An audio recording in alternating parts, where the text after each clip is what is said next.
విజయవాడలో ఒక 3 BHK లేదా 4 BHK ఫ్లాట్ చూస్తున్నారా? అయితే ఇది బందర్ రోడ్ కి దగ్గరగా ఒక మంచి ప్లెజెంట్ లొకేషన్ లో సేల్ కి వచ్చిన గేటెడ్ కమ్యూనిటీ ప్రాజెక్ట్. పక్కా వాస్తు, ఫుల్ ఎమ్యూనిటీస్ తో చాలా లగ్జరీస్ గా నిర్మించారు. సో మీరు గనక ఒక అఫోర్డబుల్ ప్రైసింగ్ లో 3 BHK 4 BHK ఫ్లాట్ సొంతం చేసుకుందాం అనుకుంటే ఇంకా ఆలస్యం చేయకుండా కింద డిస్క్రిప్షన్ ఉన్న కాంటాక్ట్ నెంబర్ కి వాట్సాప్ కాల్ చేయండి. సుధాకర్ రెడ్డి గారు నమస్తే సార్. నమస్తే అండి శ్రీకాంత్ గారు. సుధాకర్ రెడ్డి గారు, మనం ఎప్పుడు కూడా బీజేపీ గురించి తరచుగా నేను ఎక్కువ వాడిన మాట ఏంటంటే ఇంట్లో ఇల్లాలు వంటింట్లో ప్రియురాలని. ఎందుకంటే బీజేపీ అఫీషియల్గా మీతో చెలిమి చేస్తున్నా సరే, అంటే మీతో సఖ్యతగా ఉన్నా సరే, అనఫీషియల్గా జగన్మోహన్ రెడ్డితో కూడా చట్టా పట్టాలు వేసుకొని తిరుగుతూ ఉంది. సో దాన్ని ఎప్పుడు కూడా అందరం విమర్శిస్తూనే ఉన్నాం. కానీ ఈ మధ్య చూస్తుంటే ఎందుకో బీజేపీ వాళ్ళు కూడా కొంచెం జగన్మోహన్ రెడ్డి నుంచి దూరం అవుతున్నారేమో అనిపిస్తుంది. జగన్మోహన్ రెడ్డి హిందువుల పట్ల వ్యతిరేకతగా ఉన్నారని చెప్పి, అంటే తెలుగుదేశం వాళ్ళు మాట్లాడటం అన్నీ మామూలే కావచ్చు, కానీ ఈరోజు జాతీయ స్థాయిలో బీజేపీ వాళ్ళు కూడా దాని మీద చాలా గట్టిగా మాట్లాడుతూ ఉన్నారు. జగన్మోహన్ రెడ్డి ఒక్క తిరుపతి లడ్డూని కలుషితం చేయడమే కాదు, అక్కడ తిరుమల యూనివర్సిటీలో, మహిళా యూనివర్సిటీలో కూడా వెంకటేశ్వర స్వామి ఫోటోలు అవన్నీ తీసేసి ఆ ముస్లిం క్రిస్టియానిటీ వచ్చేలాగా ప్లస్ మనకి క్రాస్ ఉంటుంది చూసారా, ఆ క్రాస్ ఉండేలాంటి ఫోటోలు పెట్టడం కానీ అలాంటివి పెట్టడం కానీ చేస్తా ఉన్నారని చెప్పి జాతీయ స్థాయిలో బీజేపీ నాయకులు కూడా అంటా ఉన్నారనమాట. సో ఇంకా జగన్మోహన్ రెడ్డితో మనకు అవసరం లేదు, ఇక జగన్మోహన్ రెడ్డి ఎటు పోయినా మనకి పర్వాలేదు అన్నట్లు బీజేపీ వాళ్ళు కూడా ఎక్కడో ఫీల్ అవుతా ఉన్నారు. ఇది గనక నిజమైతే జగన్మోహన్ రెడ్డికి పాపం ఇంకా చెరసాల ఊసలు లెక్కించాల్సి వస్తుందేమో అని చెప్పి రాజకీయ వర్గాల్లో కూడా చర్చ జరుగుతూ ఉంది. ఏమంటారు సార్? ఇది దాదాపుగా అంటే మీరు చూసే కోణంలో ఆ విశ్లేషణ కూడా కరెక్ట్ అయింది.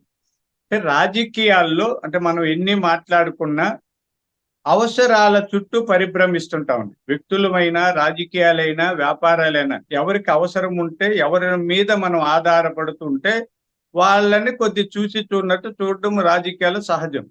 జగన్మోహన్ రెడ్డి గారికి ఇంతకు ముందు లోక్సభలోనూ మెజారిటీ ఉంది, రాజ్యసభలో కూడా మంచి ఉన్నాయి.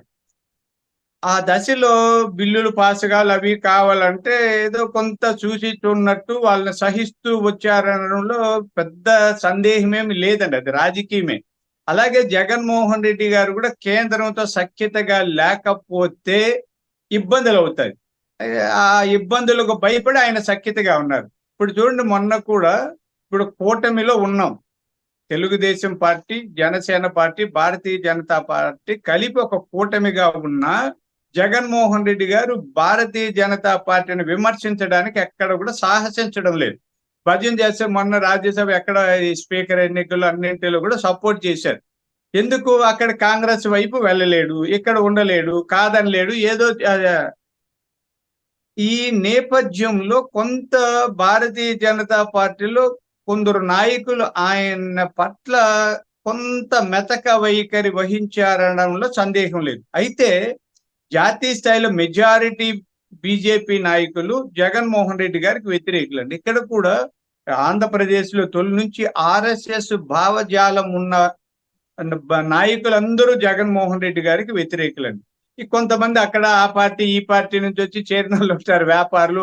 వాళ్ళకి జగన్మోహన్ రెడ్డి గారితో పని లేదు, చంద్రబాబు గారితో పని లేదు, బీజేపీతో పనిలే, వాళ్ళ పనులు అయితే చాలనుకున్న వాళ్ళు అటు ఇటు ఉన్నారు. ఇప్పుడు ఆయనకి పవరు లేదు, ఆయన అవసరము తీరిపోయింది.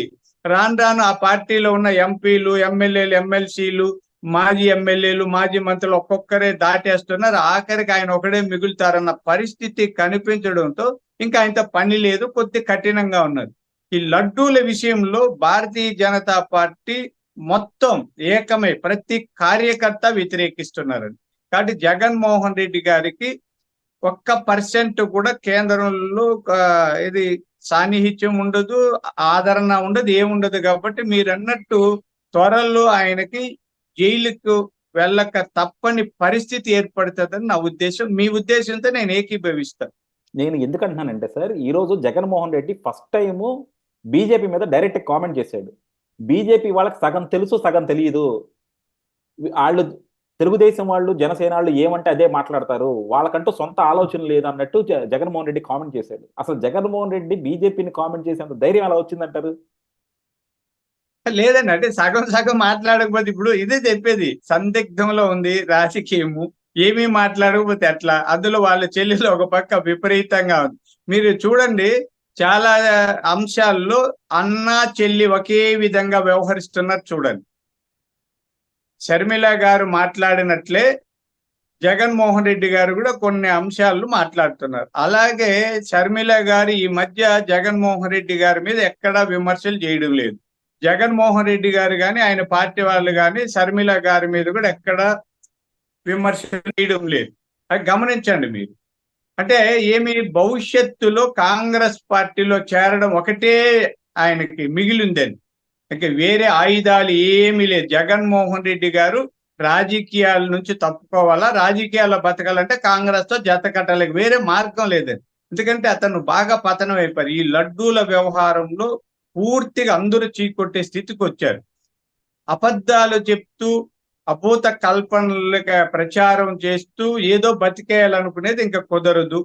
ఇప్పుడు ఎటు బీజేపీ, జనసేన, తెలుగుదేశం ఒకటయ్యారు కాబట్టి ఇక్కడ సామాజిక సమీకరణలైన సిద్ధాంత వైరుధ్యాలు లేదా సిద్ధాంత సామీప్యతలు ఇవి ఏ లెక్కలు కట్టుకున్నా జగన్మోహన్ రెడ్డి గారు రాజకీయాల్లో బ్రతికి బట్ట కట్టాలంటే కాంగ్రెస్ పార్టీ వైపు వెళ్ళక తప్పదు. అన్నా చెల్లి ఒక వైపు, అప్పటికి చెల్లి ఉంటాదో అన్న అది వేరు. కాబట్టి ఆ గొంతు అంటే మాట మారుస్తున్నారు. జగన్మోహన్ రెడ్డి గారు కూడా మెల్లిమెల్లిగా మాట మారుస్తున్నారు. బీజేపీ వాళ్ళు ఇంకా మనకు స్ట్రాంగ్ గా ఉన్నారు. భవిష్యత్తు రాజకీయాలు కొద్ది అంచనా వేయాలండి. ఇలాంటివి తప్పు జరుగుతుంటది. కాబట్టి వేచి చూస్తే తప్ప తెలియదు. చూద్దాం సార్. ఎందుకంటే డెఫినెట్ గా జగన్మోహన్ రెడ్డి గారు ఏంటంటే ఇప్పుడు బీజేపీ తెలుగుదేశంతో ఉంది కాబట్టి బీజేపీ మీద ఆయన విమర్శలు చేయాలి. కానీ మొన్నటిదాకా విమర్శలు చేయడానికి కూడా భయపడుతున్నారు. అలాగే మొన్నటిదాకా బీజేపీ వాళ్ళు కూడా జగన్మోహన్ రెడ్డిని ఏమనాలన్నా సరే తటపడాయిస్తా ఉన్నారు. కానీ ఇప్పుడు మాత్రం ఇద్దరు కూడా బహిరంగంగానే ఒకరినొకరు అనుకుంటా ఉన్నారు. ఇది నాకు తెలిసి ఆంధ్రప్రదేశ్కి శుభపరిణామం. ఎందుకు శుభపరిణామం అంటున్నానంటే వాళ్ళు జగన్మోహన్ రెడ్డి నెక్స్ట్ టైం గనక మళ్ళా ముఖ్యమంత్రి అవుతాడు అనే ఊహ గనక ప్రజల్లోకి వచ్చిందంటే ఆంధ్రప్రదేశ్ అభివృద్ధి చెందుతున్న ఆంధ్రప్రదేశ్ కూడా మళ్ళీ భయపడి ఆగిపోద్ది అక్కడే. జగన్మోహన్ రెడ్డి మనకి ఇంకా జగన్మోహన్ రెడ్డి లాంటి వ్యక్తుల పీడ మనకి భవిష్యత్తులో ఉండదని తెలిసినప్పుడే ఆంధ్రప్రదేశ్ అభివృద్ధి మాత్రం పుంజుకుంటుంది. సో దానికోసం చాలా మంది కూడా ఎదురు చూస్తున్నారు. బీజేపీ వాళ్ళు కూడా జగన్మోహన్ రెడ్డి మీద స్ట్రిక్ట్ యాక్షన్ తీసుకుంటారు, కేసులన్నీ తోడతారు, విచారణ చేస్తారు, తగిన విధంగా శిక్షిస్తారని చెప్పి ఆశిద్దామండి. Thank you sir. Thank you very much అండి. రైట్ అండి.